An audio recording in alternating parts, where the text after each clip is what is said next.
The next talk is Structured Dialogue Discourse Parsing by Chiu-Liu-Edmonds and Alex Rudnicki.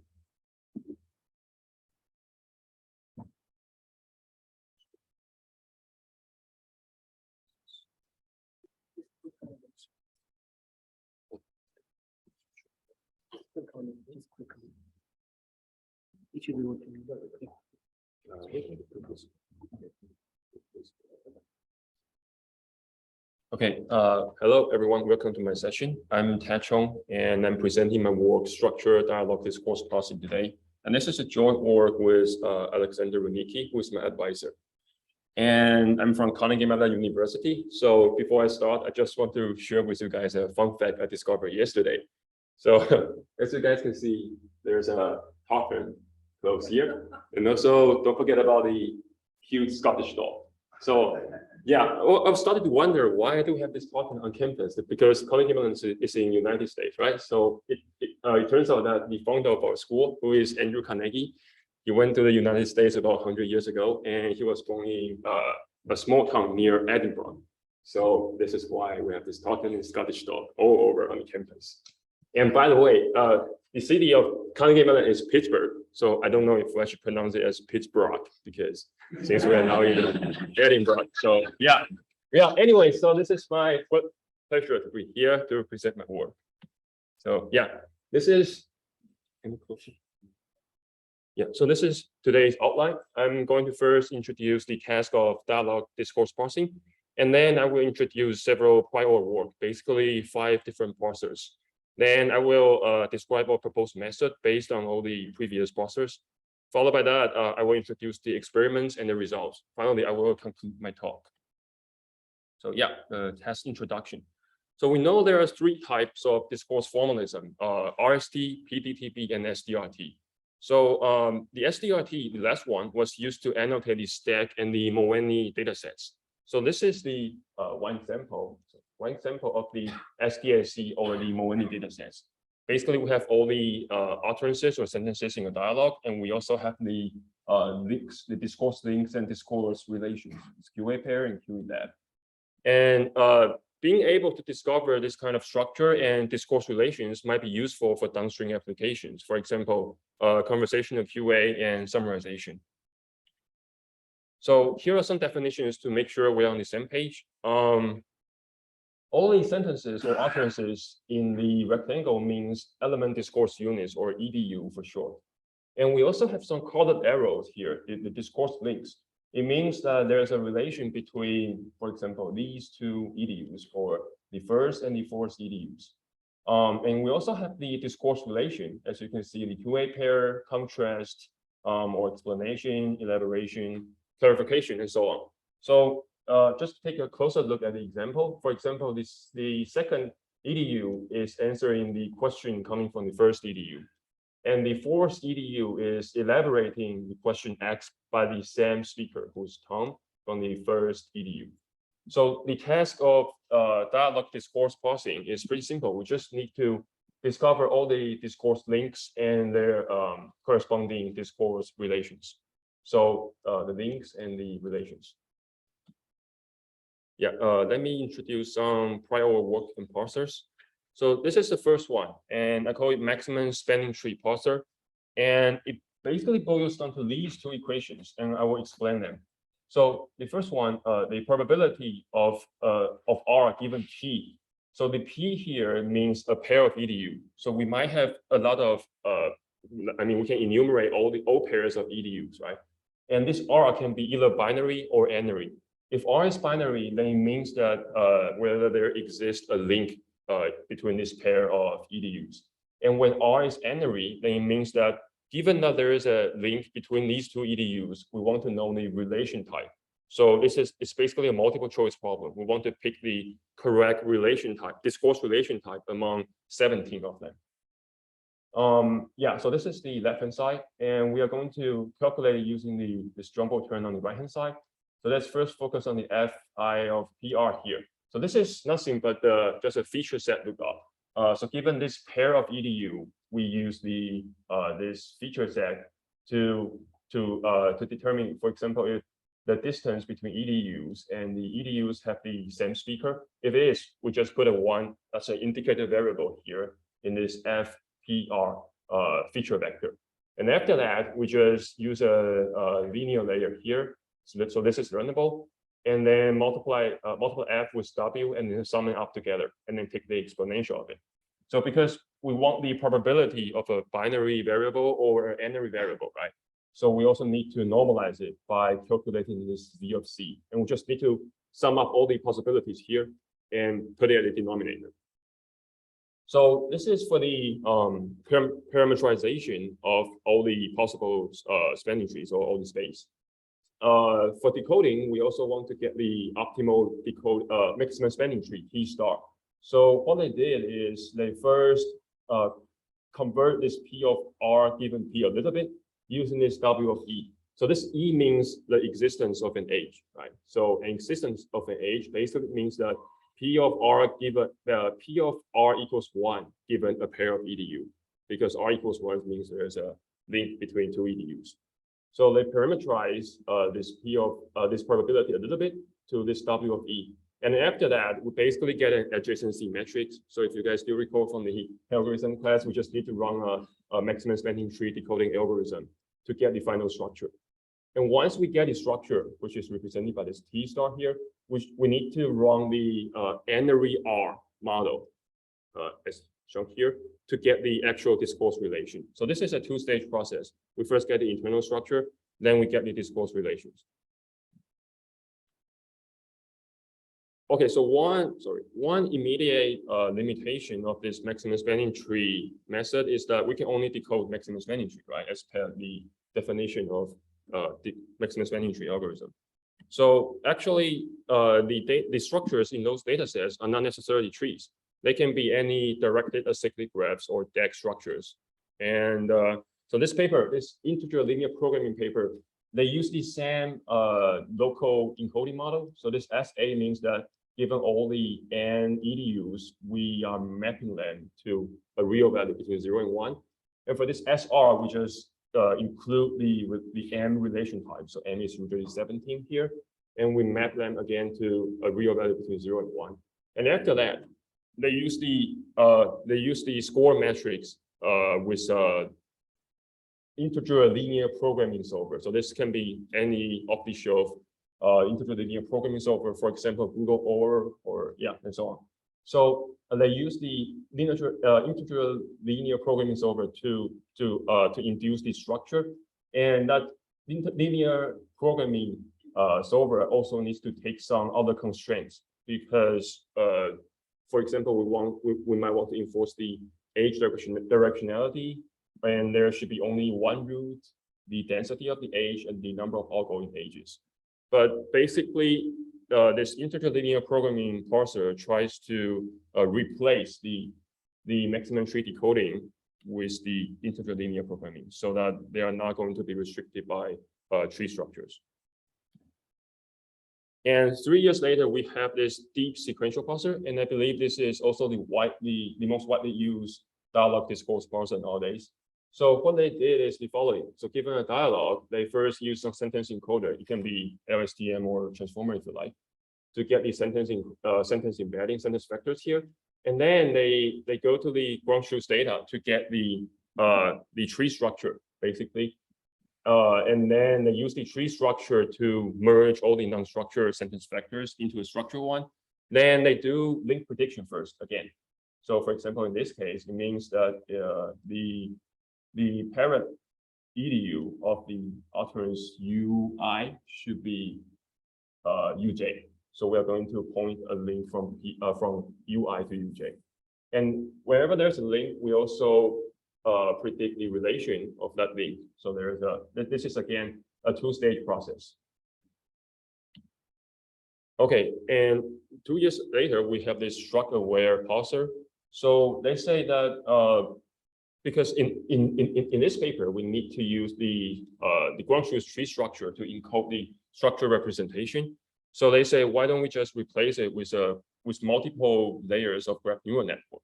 So in this case, they just use the sentence level GRU first to get the sentence embedding as usual. And then they use dialog level GRU to get the contextualized representation, and then followed by several layers of graph neural network for message passing. So I think take a message here is that we just let the neural network learns the underlying structure. We don't enforce, for example, we don't use the ground truth tree structure, and we let the model learn by itself. But after the graph neural network message passing step, they still do it. They still do the link and the relation prediction in a two-stage manner. Predict link first, and if there's a link, predict the relation. And this is another concurrent work. I call it hierarchical modeling, and it's simply because it's almost identical to this one, except that they just remove the graph neural network message passing component. So this is pretty simple. They just encode the sentence again, and then contextualize it in the dialog level. And then this is like a pointer network structure to find the what is the preceding EDU that U3 should connect to. And after that, if there's a link, again, we predict the relation. And because we have all the labels for links and relations in the data set, so we can train these parsers in a supervised fashion. So yeah, this is a summary of prior work. I try to summarize them in along two dimensions, the encoding and decoding dimensions. So for the MSD and ILP, their encoding is local and age-wise, so they encode all the pairwise EDU information independently. And for DeepSeek, they use ground truth structure to get the structure information, structure encoding basically. And for struct aware, they just completely abandon the ground truth structure and use several layers of graph neural network to let the model learn by itself. The hierarchical one just removes the graph neural network component. And as for decoding, the MST, it did something I call it partial MST. I don't think this is a formal term, but basically it's because they first decode the structure and then they predict the relation type. So they didn't predict it all at once. And for ILP, I think this is the most flexible one because it allows any kinds of DAG structure and not just spanning trees. But for the remaining three parsers, they treat the decoding as independent multiple choice problems, right? They use structures similar to pointer network. They first find the parent EDU or the preceding EDU of one specific EDU, then they predict the relation type. So yeah, that's why I summarize the link and relation prediction. For all the previous work, they do it separately, either for encoding or decoding. And for this work, as we will see later, we are able to do structure encoding, decoding, and to decode link and discourse link and relation together. Yeah, so here is the proposed method. So before we dive into the details, we want to know what is the what could be the underlying structure or what is the closest underlying structure. So it turns out it is pretty close to a labeled multi-root non-projective spanning tree.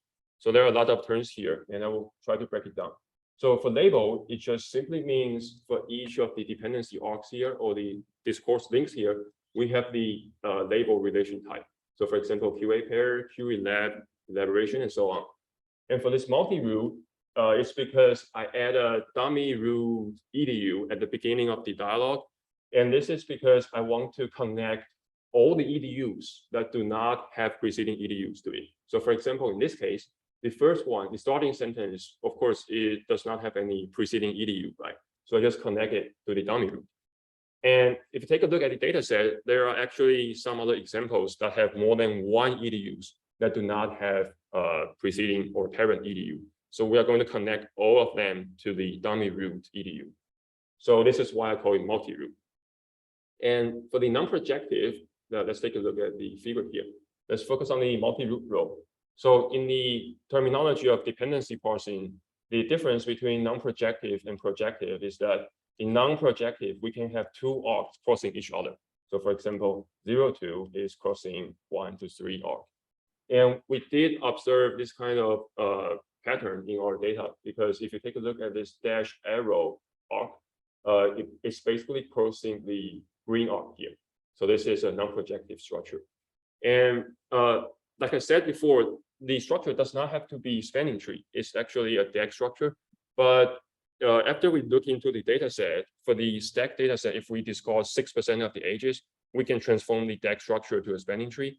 And for the Molweni data set, this is another data set, because by the construction of that data set, 100% of the structure are spanning trees.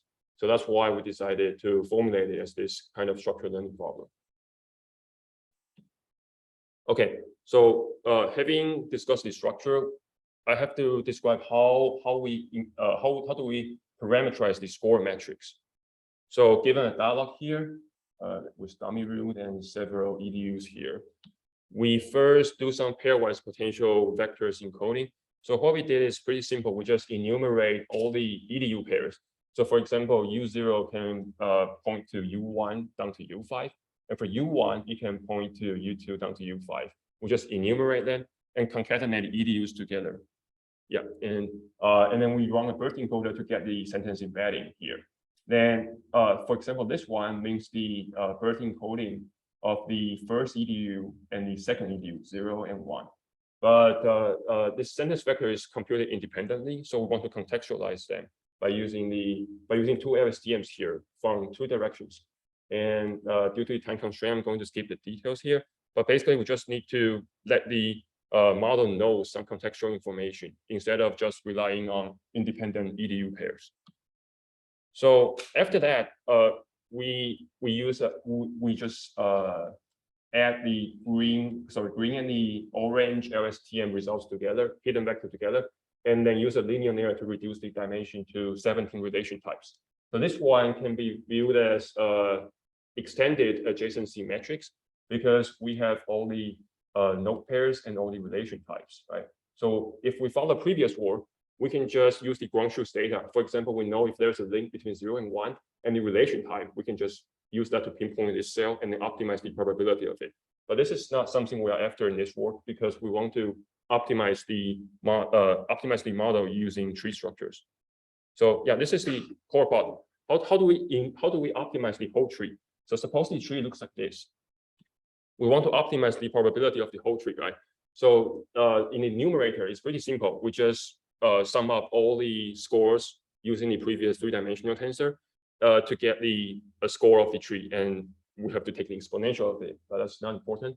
But for the denominator, we have to enumerate all the scores, all the possible trees, and get a summation of their scores. And this is the time-consuming part because there are exponentially many trees. So we use the Kirchhoff's matrix tree theorem. This is some old wisdom, so I just apply it.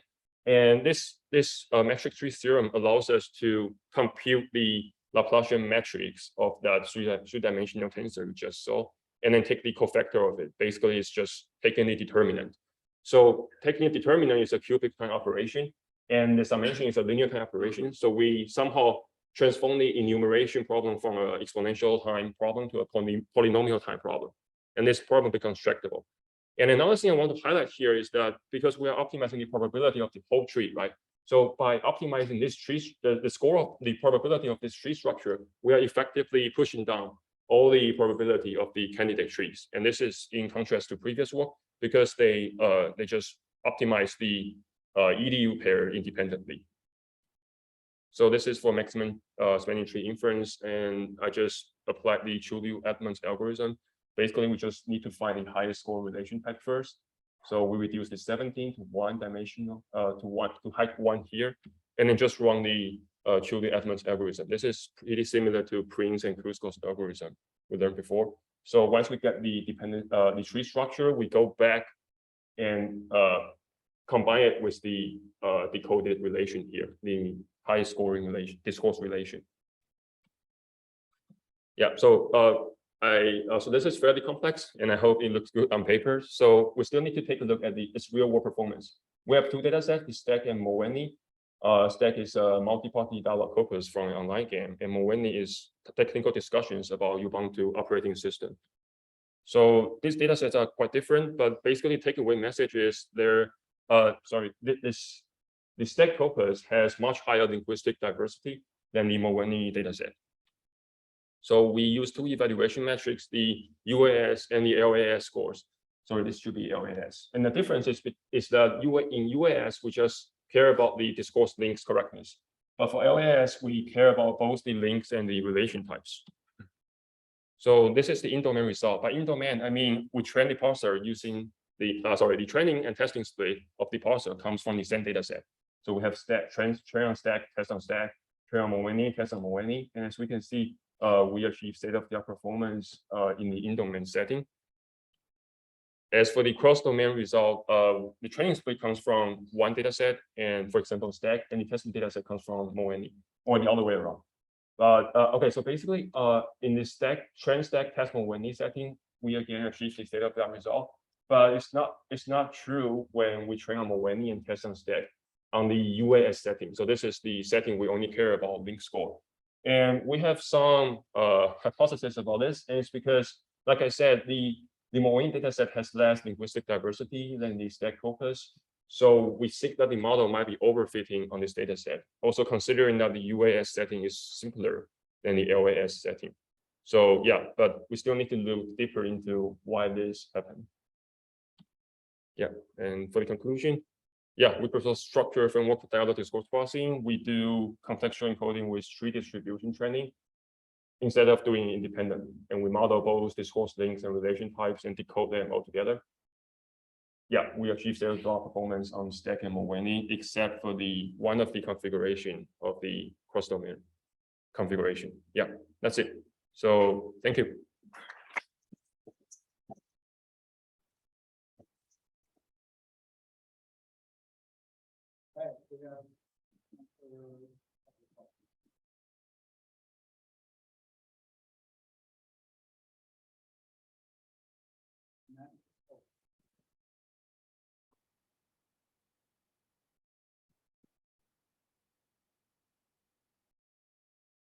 I thought this is good work that you presented on the parsing, but some of the background assumptions I found a bit problematic. First of all, there's more than 3 approaches to discourse parsing, even for dialogue. I mean, going back to Gross and Seidner, even that's focusing more on hierarchical structure or rhetorical relations that you know, predate SDR or predate RST. So I think it would be good to look at some of that literature too. Particularly when you apply to dialogue, it's not clear that it really is coherent to have a top-level root of the whole dialogue. I mean, maybe for simple, you know, one-shot tasks, the whole dialogue is just performing one task. But for many of the dialogues, including the ones that you looked at, you know, there are many things going on in this Settlers of Catan game that are not connected to each other at all. So even coming up with a multi-root structure, I'm not sure there's a big point to that. You were talking about trying to avoid using features like who the speaker was and whether it's the same turn or not. And that seems problematic to me as well. So the 2 examples that you use both have the speakers available directly from the source. They're typing into different consoles, and it's traveling over the internet. It's easily logged. That information is not added by annotators manually. That's available when the data is created. And the examples you give in the paper of, you know, well, a teleconference also is basically sources are identified. But if you have something like, you know, just a microphone in a room and people are talking, that could be an example where you don't have speakers, and speaker diarization is difficult. But you didn't test on that kind of data, and I think that kind of data is very different from text-based chat. Yes. So I'm not sure I follow your, you know, your reasoning there. I think you need to give a little more evidence to support that claim. Yeah. So thanks for the comments. And yes, I agree on the feature part. So basically, there are some other examples, right? For example, if we are in an ATC environment, the air traffic control environment, we only have radio exchanges between pilots and the tower controllers. So that might be the case where we don't have the speaker ID. No. I mean, in the air traffic control, they're extremely careful to identify themselves and who they're talking to. Yeah. On paper, it is true, but basically, so we are actually taking a look at those air traffic control data. But like for 20% of the time, the pilots or the controllers, they do not identify themselves. But there are many dialogue relations that don't really make sense if you don't have that relationship. Like even a question answer, you know, you could think about a rhetorical question that's answered by the same monologue writer, but it's really not the same as a response in dialogue, you know, reply to kind of thing. So by even suggesting that label, you're kind of making some assumptions about speakerhood. I think it's a feature that's absolutely essential if you use this kind of discourse structure for dialogue.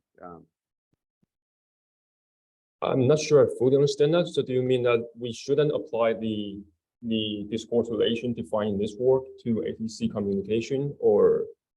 No, I think that in order to apply this kind of definitions, you have to have some notion of speakers, of different speakers. It's not just a stream of language and you don't care who said what. It's critically important to make those assumptions. Sometimes you're given the information, sometimes you have to make hypotheses about it from other information that you have available.